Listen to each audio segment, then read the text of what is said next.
Good evening, ladies and gentlemen. Welcome to another evening with Professor Bolaji Akinyemi on this program, Through My Eyes with Professor Akinyemi. As usual, it promises to be an exciting time.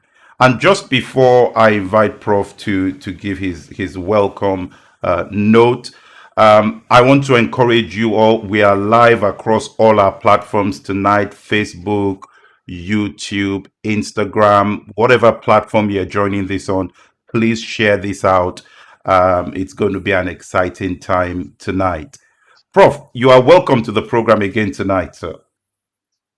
Thank you very much. Good evening to our viewers. I'm happy to be back here with you after 1 week absence, and I say shalom. Shalom, Prof. Except that some of us in the UK on this end were literally snowed in, Prof. Well, but you won't believe this. I love snow. What? Be- Before this COVID-19 business, I used to love visiting Britain between say September and February because I love the crispness of the air when you step out of the house. I love to see that the whiteness of that snow. Uh, of course, I mean I won't like if it starts to rain and it becomes slippery, but winter had always been my favorite time in Britain. I don't know why. Well, we saw the snow outside and we just chose to really stay indoors this time around. Well, thank you once again, Prof.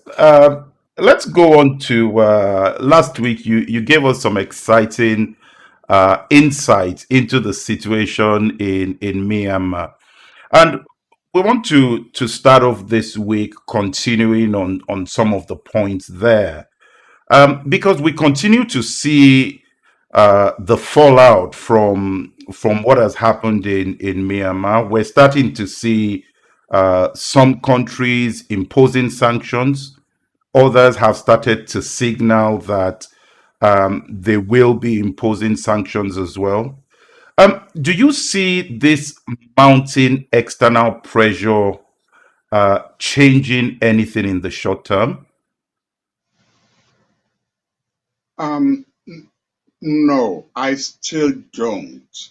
Um, because the military regime in Myanmar is a very well established one, that frankly, it had become the established government, with the civilian government being an innovation, as if that is the one that is peculiar, that is unique, while the military one is the fixed and established one. Of course, it shouldn't be that way. Um, the civilization had moved on to, government by civilians, for civilians. And so to that extent, that's what we expect. But the military regime in Myanmar is very, very well established.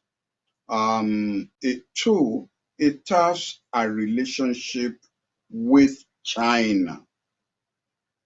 And don't forget that China is in the process of building a global system of its own, not based on the parameters of the Western global system.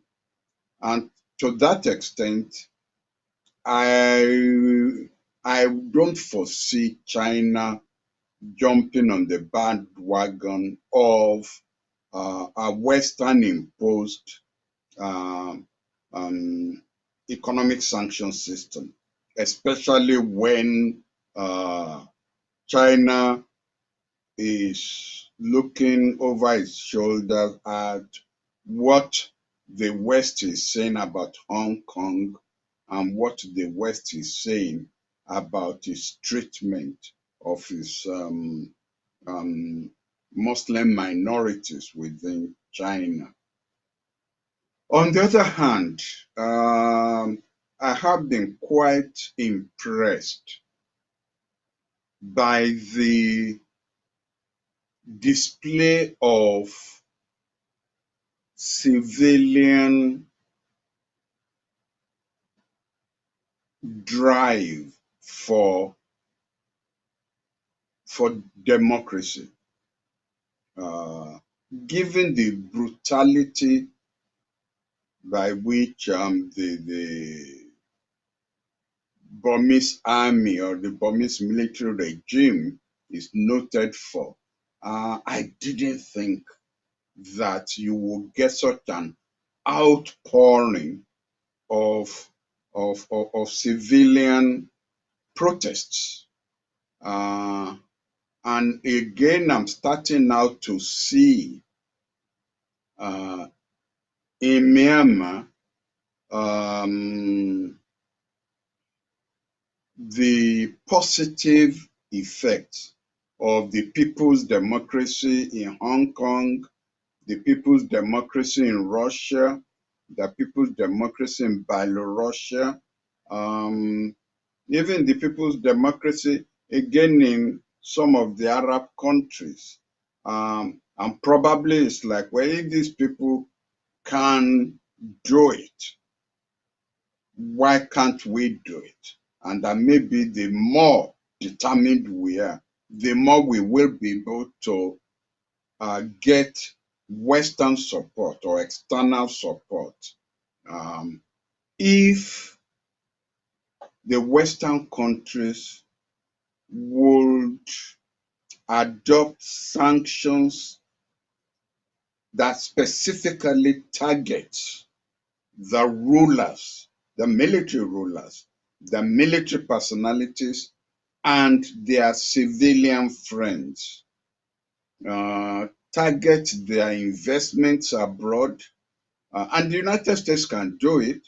It can trace the investments of military corporations or military companies, whether through Malaysia or through Indonesia, through wherever, because sooner or later you will have to go through the Western banking system.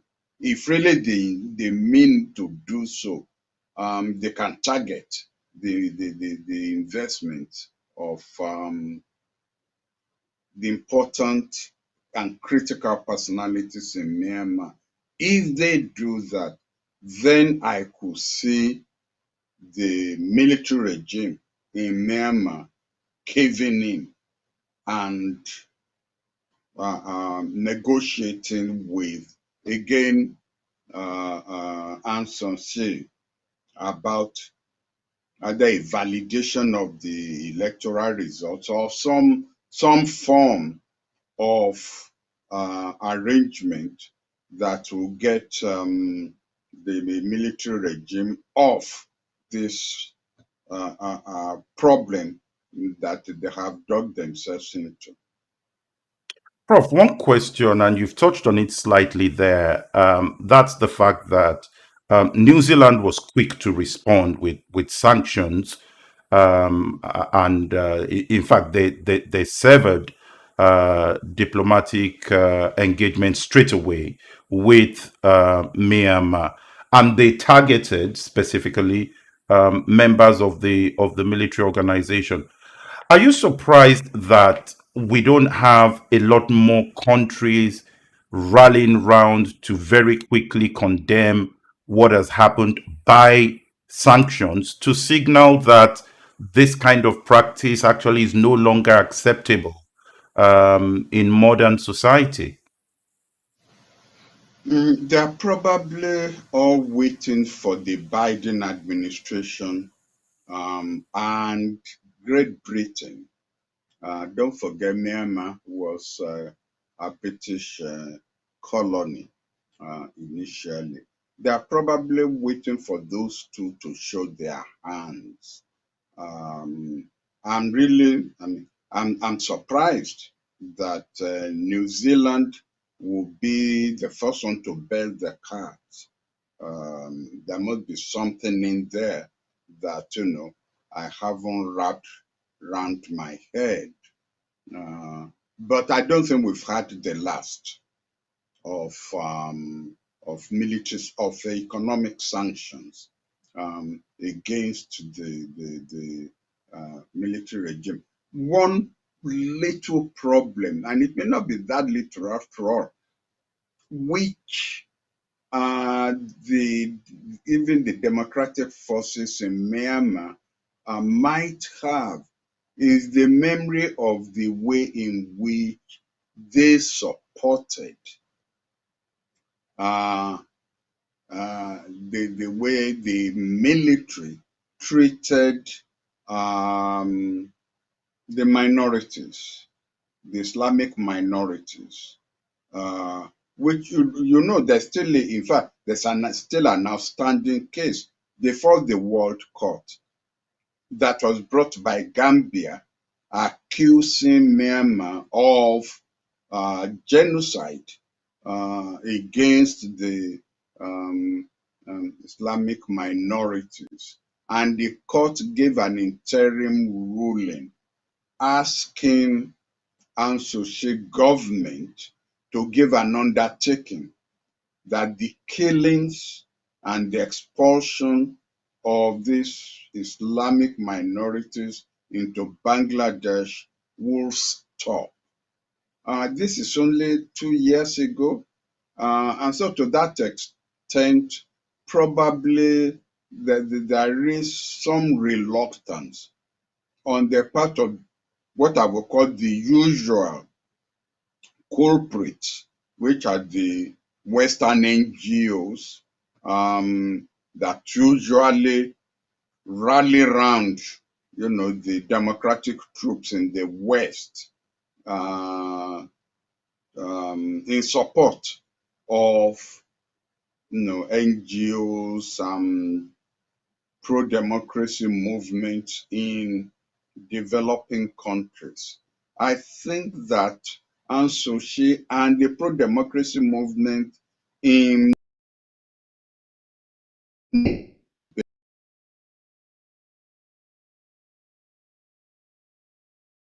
in the Islamic minorities. But we haven't had the end of it. Yeah. All right, Prof. While we're still on this point, there is a situation that also developed in Haiti, which I'd want to contrast with what's going on in Myanmar, where the president of Haiti has also indicated that there was a coup attempt in his country, and it appears to be really squabbles over the starting date of his administration, when he took over, whether he took over at a particular date or not. But what we see there is that the US has intervened very quickly. The UN also appear to have backed him very quickly. What is your take on the situation in Haiti? I never thought such a situation like this would arise, where the conflict will center around when did the term of office of the incumbent start. Did it start when the term of the last incumbent expired, or did it start when the present incumbent was sworn in as president? It will make more sense to me that it should be when the term of the incumbent president when he was sworn in, that's when his term will start, and that will then determine the fact that um, the new elections should be held so that next year, February, his term will end rather than this year, February.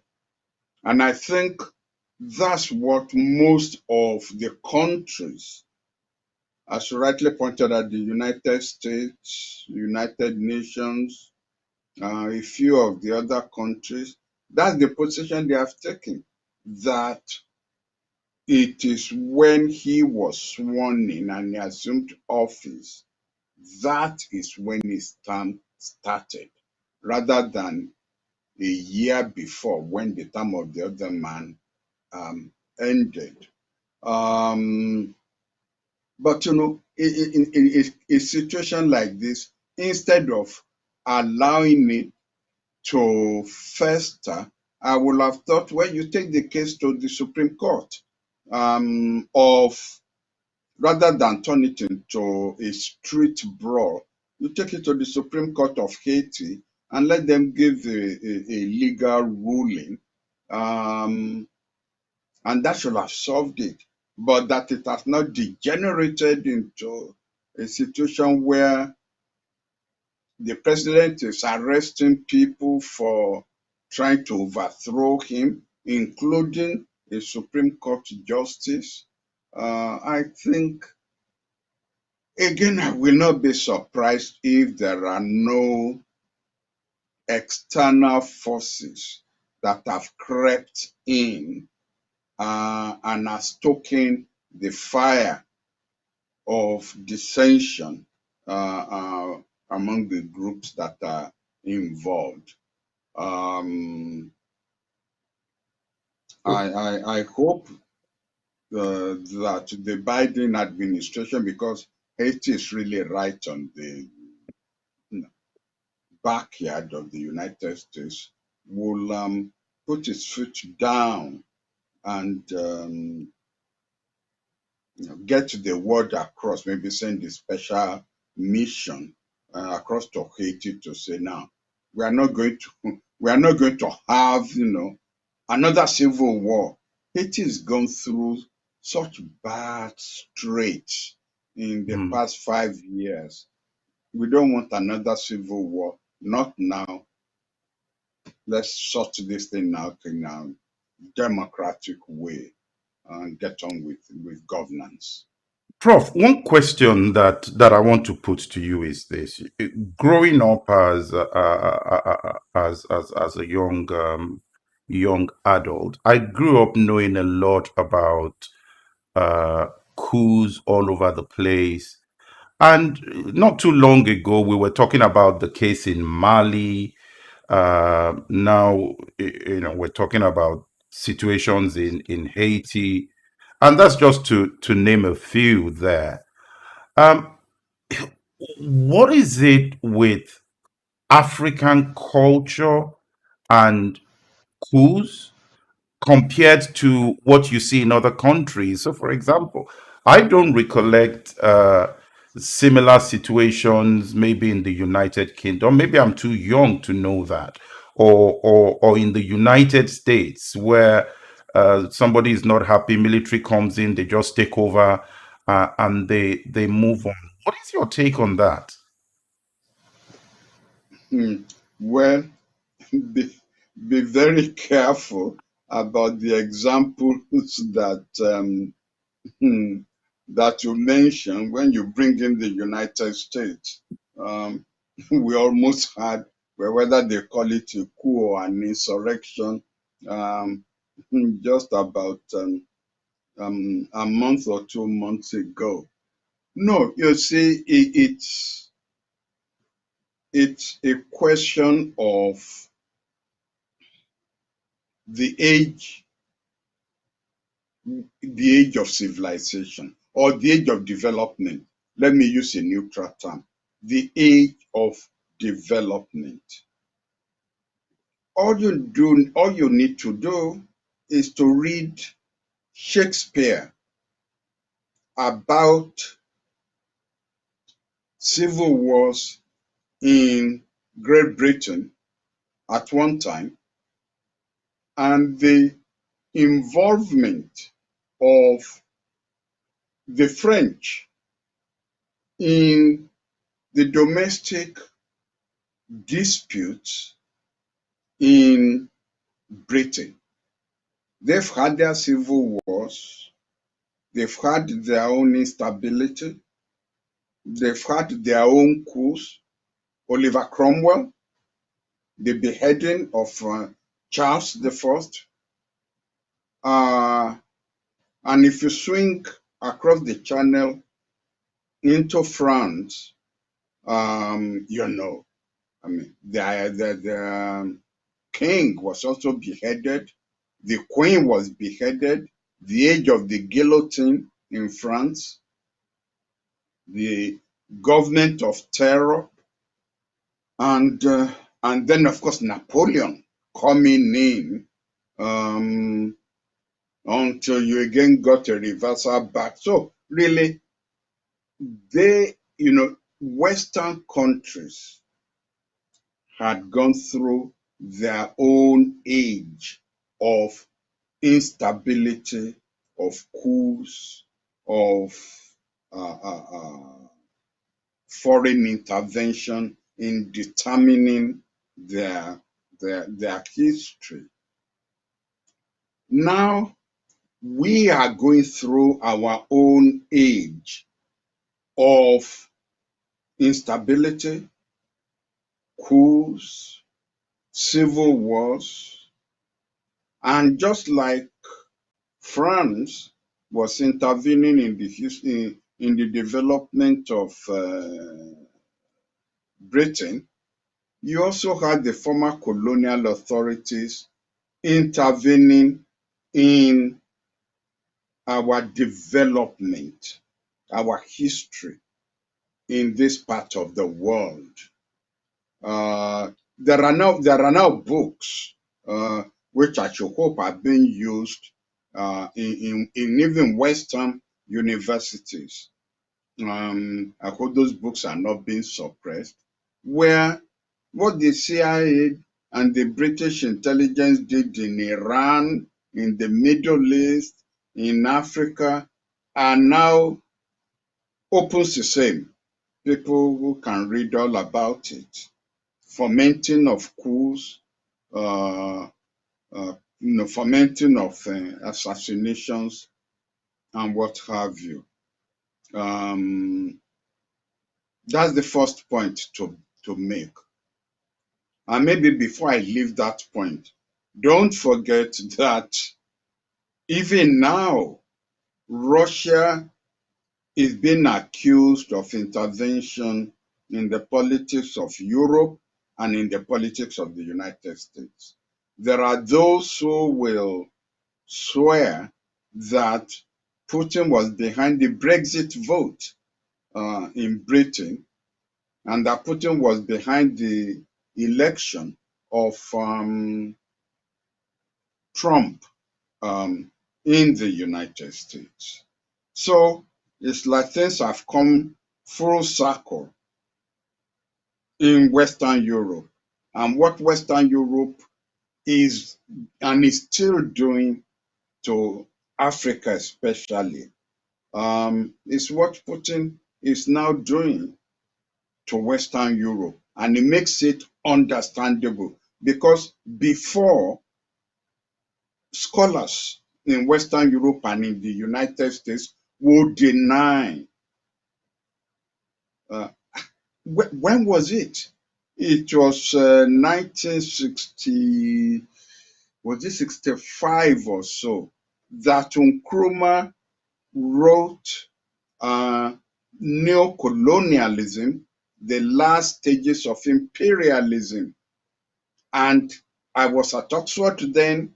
I knew what Oxford scholars were saying. Oh, you Africans cannot get over colonialism. You even now need to invent a new term, neocolonialism. But what the man was saying was that, through manipulation of the market economy, through manipulation of the economy, through influences, through our military. I mean, from most of the officers were trained as sandals, and they have picked up friends and intelligence agency alliances there that they were still influencing and dictating terms in Africa.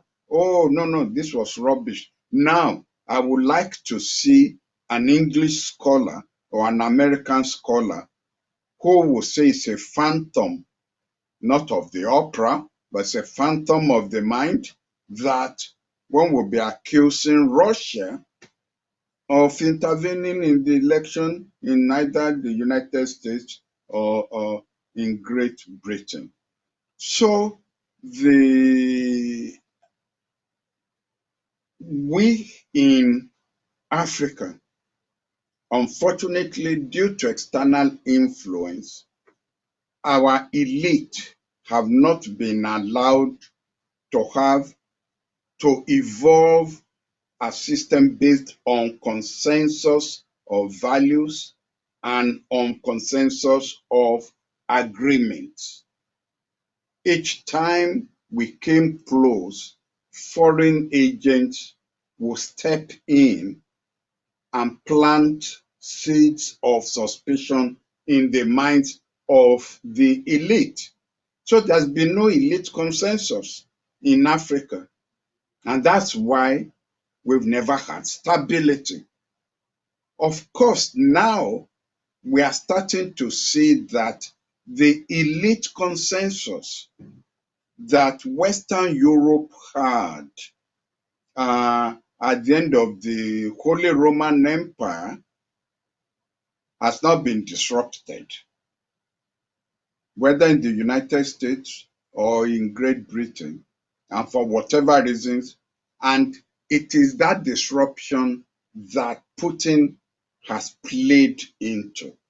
And that is why you are starting to see instability in Western Europe.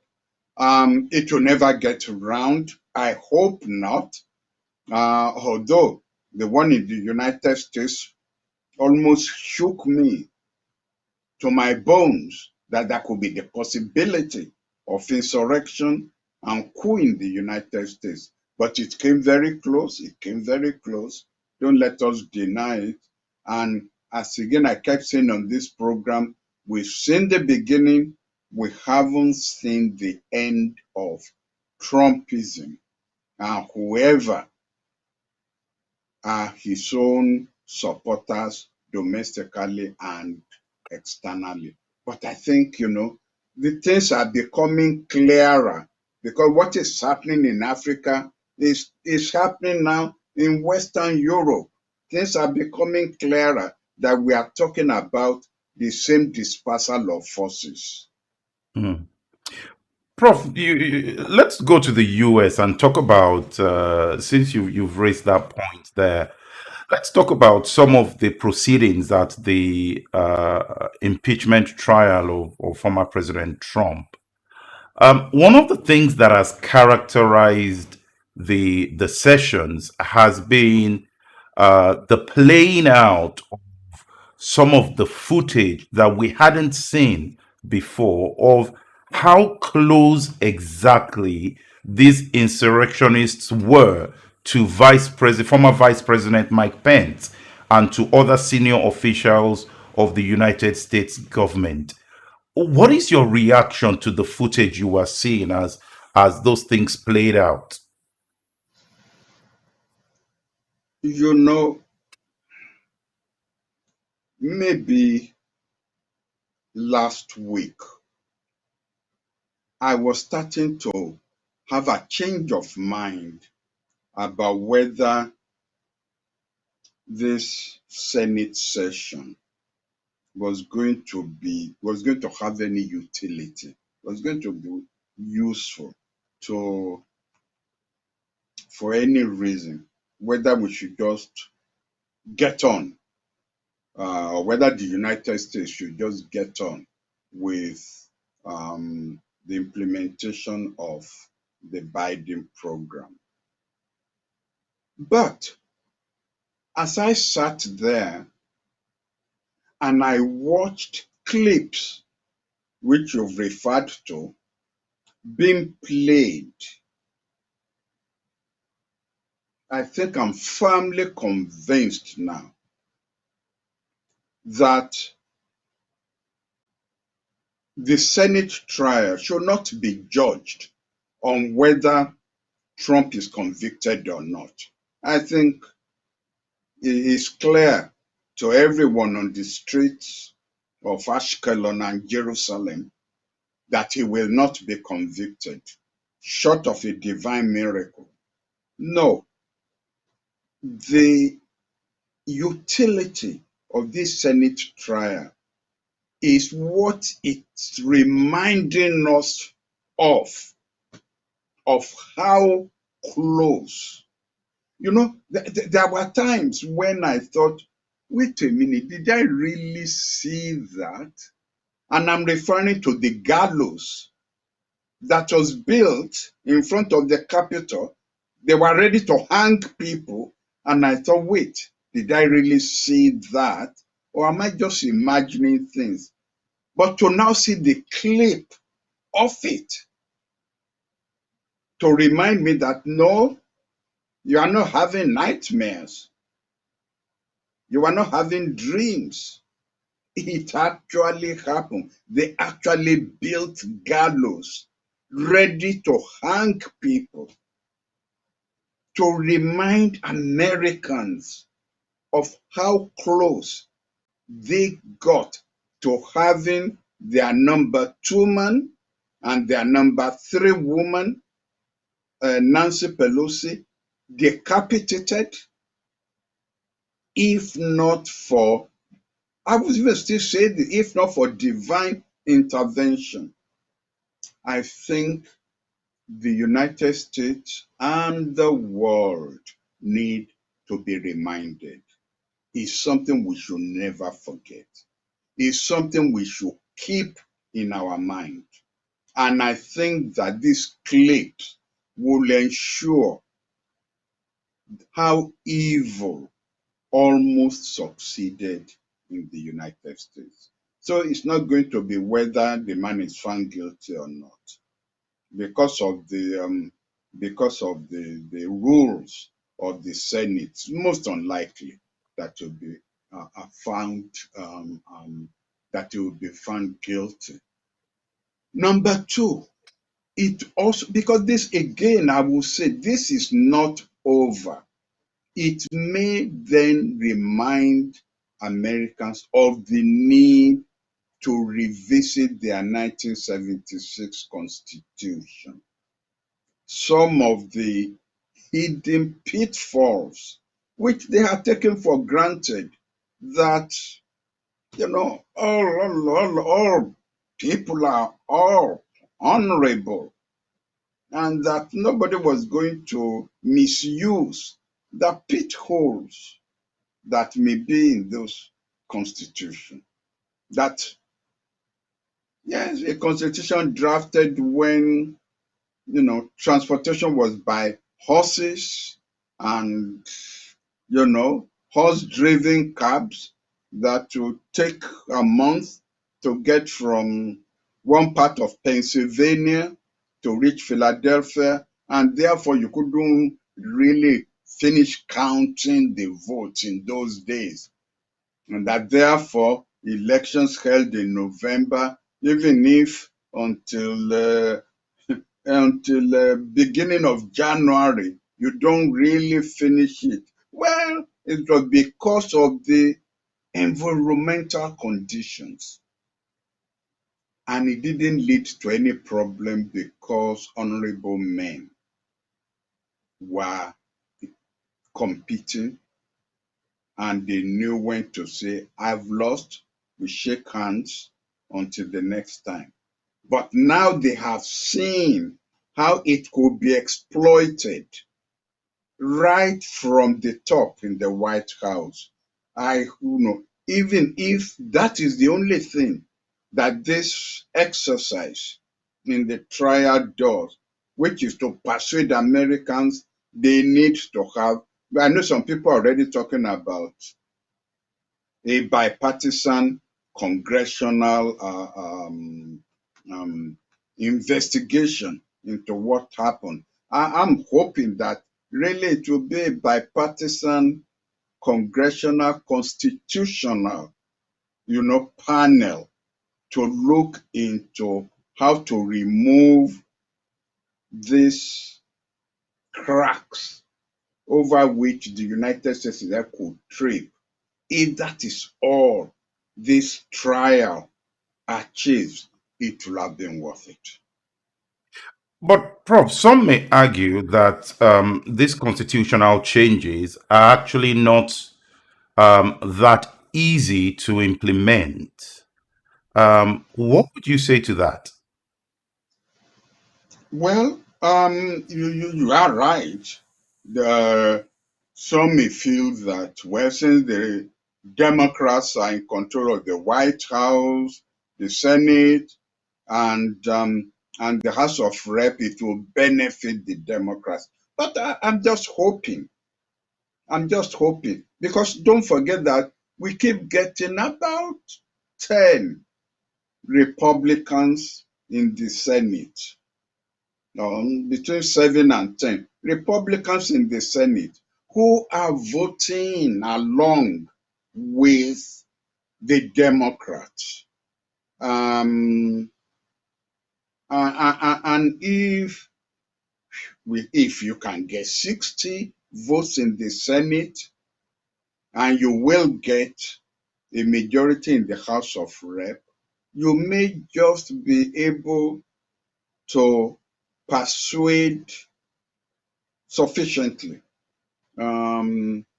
Americans of the need to review the Constitution. But if after trying it's not done, well, America will have itself to blame if it is not ready for the next dictator to come along and seek to overturn its honorable system. Prof, before we leave this topic, there's actually a point that I want to raise here, and this has to do with the footage we've talked about, that we've seen, and how that has played out. And in the immediate aftermath of that incident on the 6th of January, and even while it was going on, social media played such a huge part in that. The message from former President Trump was all over Twitter, all over the internet. Prof, what role really does social media have in diplomacy for the future? I wouldn't want us to focus alone on the use of Twitter or Facebook by Donald Trump. Don't don't let us forget social media was also being used of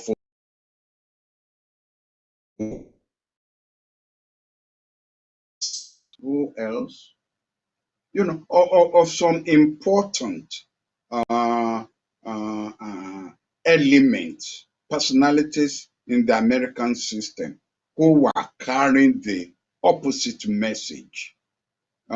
So to that extent, the social media is not totally evil, just like it's not totally good. Um, it's almost like maybe I would describe the social media almost like a car. A car in the hands of a drunken, reckless driver is a recipe for disaster. And yet a car in the form of an ambulance carries a very sick person to the hospital very, very quickly. And a car in the hands of a responsible driver gets you to where you are going. So, to that extent, the issue facing us is, if you can draw on the analogy I just given, is to come up with sufficient regulations that will stop a car being in the hands of a reckless driver without abolishing the car, and not leaving how you drive the car solely to the hands of a drunken, reckless driver. So what am I saying? Moderating the social media should not be left in the hands of the proprietors, the owners, or else you'll just be creating another monster, another dictator. At the same time, it shouldn't be left in the hands of the government, because I remember, I can't remember the name now, but I remember a former American president from, I think, 1780 something, who said, whether it's Jefferson, I'm not sure, who said, given a choice between a corrupt newspaper and a corrupt government, he would rather have a corrupt newspaper, that it will never be as powerful as a corrupt government. So, asking that it's only the government that should control the social media is a dangerous proposition. Just as dangerous, in my view, as leaving the social media control in the hands of its owners. I think that we human beings are, smart enough, sensible enough to come up with some medium proposal that between government and the owners of the social media, we will be able to get a social media that will serve positively the interests of the people. Prof, let me throw one point to you here just to also bring this to your attention, because one of the things people are really talking about is there was a lot of talk that Facebook was very pro the Trump administration until towards the end, where all of them kind of put that ban in place and all of that. And now what we're hearing, which I think is what you're speaking to, Prof, what we're hearing is that Facebook is now saying we're going to have less political content on our platforms, and that only 6% of what is on their platform represents political content anyway. And I think that's speaking to what you're saying there, Prof, that these organizations have suddenly turned now, and all of a sudden we don't want political content anymore. What do you say to the timing of such an announcement by some of these platforms? And Twitter as well, Prof. Twitter has also said the ban on former President Trump is also going to remain, even if he chooses to run again. They're all playing to the gallery, all of them. They're interested in the money they are going to make. I'm not really sure. I don't think that the major interest of Facebook or Twitter or whatever it is control of the political space. I think it's just making money. That's all they care about. And as soon as it now looks, I mean, look, they are not the only one. Look at all the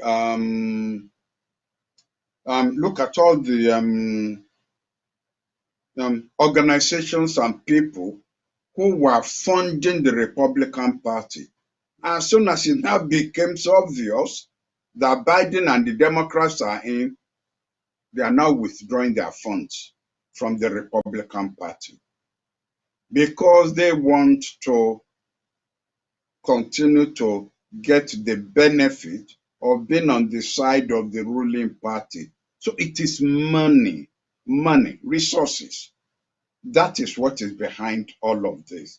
And that's why I said it's neither side, neither the proprietors nor government that should determine the content of social media and its operation and who occupies that political space.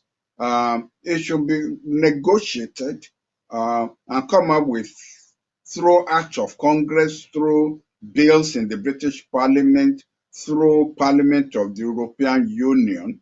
And somehow along, we will get it right. There's nothing that is fixed in human behavior. So it will swing this way and it will swing back that way. Because, I mean, when we are not angels, we are not gods, that we would be able to get it just right. We never do. But, you know, human history shows that when we think it's getting out of line, we pull back. And I think that is really what is going to happen. The question you raised specifically about my discipline, diplomacy, is even more problematic because diplomats operate within the ambience of secrecy, of confidentiality.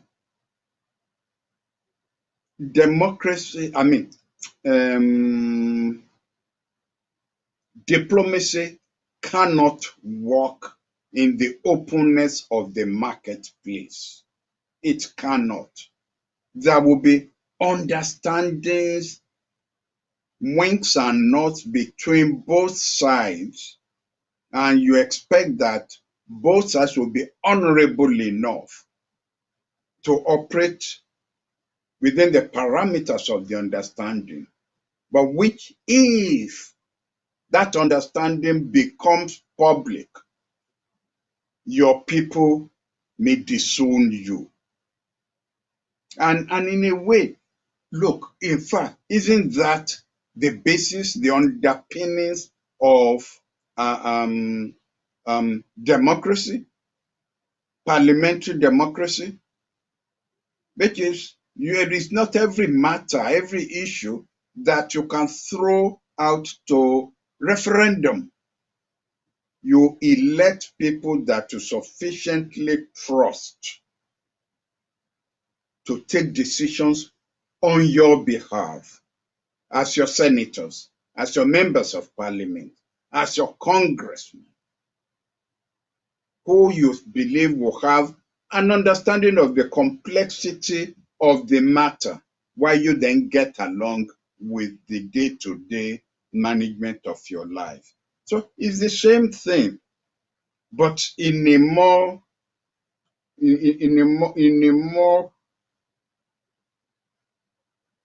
concrete, I would say in a more concrete manner, diplomacy in a more concrete manner, that you have to leave issues to the diplomats.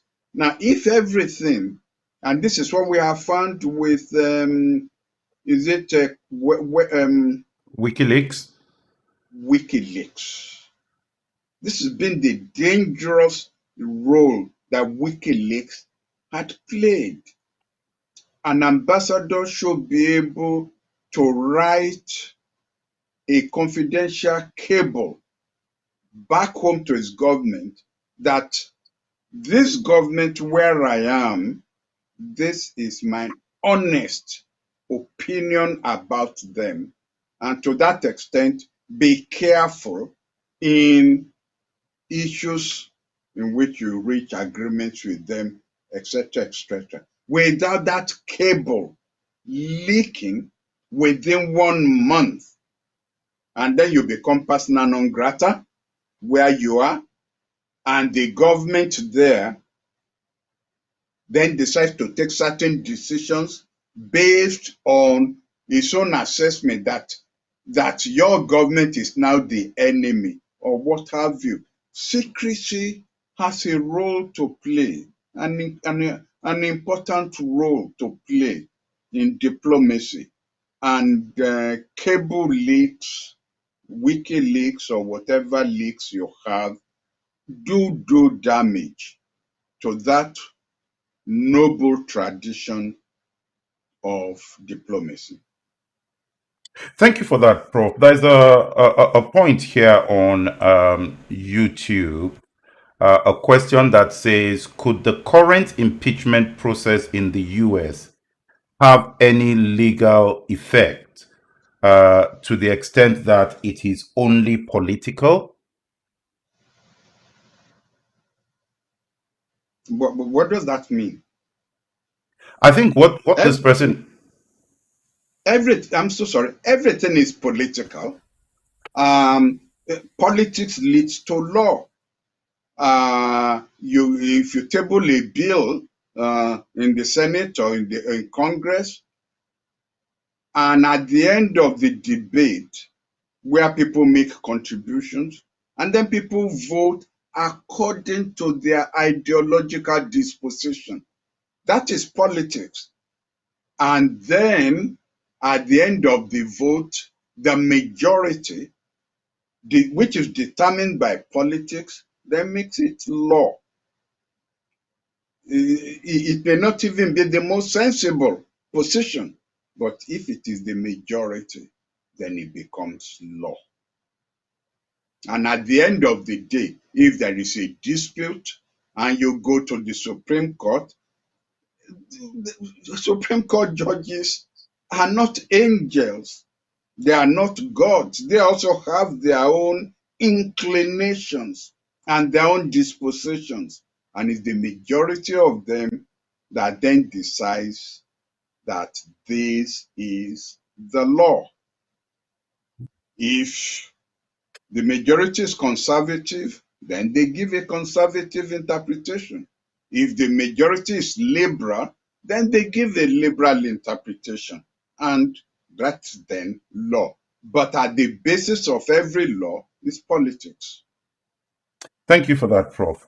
And just before we have about 4 minutes to go, but there's one point, Prof, that someone has put on one of the channels here, and that is the fact that the U.S. Justice Department has decided to instruct all the prosecutors that were put in place during the Trump administration to resign, with the exception of those that are dealing on some of the more sensitive cases. More specifically, the investigation into President Biden's son. Is this an indication of President Biden showing transparency? Is it an indication of transparency? Or what is your take on that move by the Biden administration? Well, it is standard operational procedure. When you get a new president in, the federal prosecutors, whatever you call them, all are expected to tender their resignation because they were all appointed by the last administration, who also had asked prosecutors appointed by the administration before them to resign. It is standard operational procedure. What is commendable is the exception that is now made, that the people dealing with the son of President Biden, the issue, the allegations made against him, surprisingly, by the last administration, by Trump. Can you imagine Trump, a crook himself, accusing somebody of being a crook? Can you imagine? And yet he's being taken seriously, and that's the beauty of the American system. They could simply have dismissed it out of hand, that Trump will be the last person who will be taken seriously. But he's made the allegation, it should be treated fairly, and I applaud the Biden administration saying the prosecutor handling the case, leave him alone to continue handling the case and come to a decision of his own as regards whether there is a case here or not. I applaud the Biden administration. Prof, we've just about run out of time now for the program this evening, but I want to take this opportunity to inform our guests and our viewers about a new flavor that we're bringing to the program once a month, the last Thursday of every month, when we're going to have a town hall edition.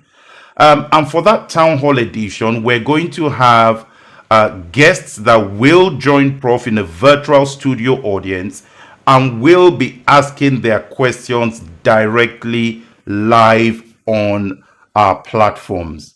So it's going to be an exciting time. We start that on the 25th of February. It's going to be a town hall edition for that Thursday, the last Thursday of the month. And that is going to be an exciting thing. Now, I'd want to encourage you all, please click on the subscribe button on the YouTube channel. If you're on Facebook, like, follow the page. On Instagram, please do the same, so you get the notifications when the events are going live. We thank you, our viewers, for being with us tonight. I thank all the people who had comments on the different platforms. Thank you for that. So please don't forget, like, subscribe on YouTube. And Prof, any final words to our viewers? Well, I wanted to ask you, can anyone who is interested in being part of the audience of the town hall get in touch with you and indicate a preparedness? Absolutely. Absolutely. It's I will put that in right now for those who might be on YouTube. If you are interested in doing that, send an email to info@thmeinsights.com. info@thmeinsights.com. If you are on YouTube, I have just put those details there. Send that to us, and we'll be prepared to look into getting you onto the platform. So yes, it is open to people who want to participate in that way, for them Oh, to thank you very much. Well, let me thank our listeners, our viewers, our participants once again for being part of an intellectually stimulating evening. It keeps the brain alive, and I look forward to being part of you again next week. Thank you. Thank you, Prof, and thank you to our viewers. See you again next week.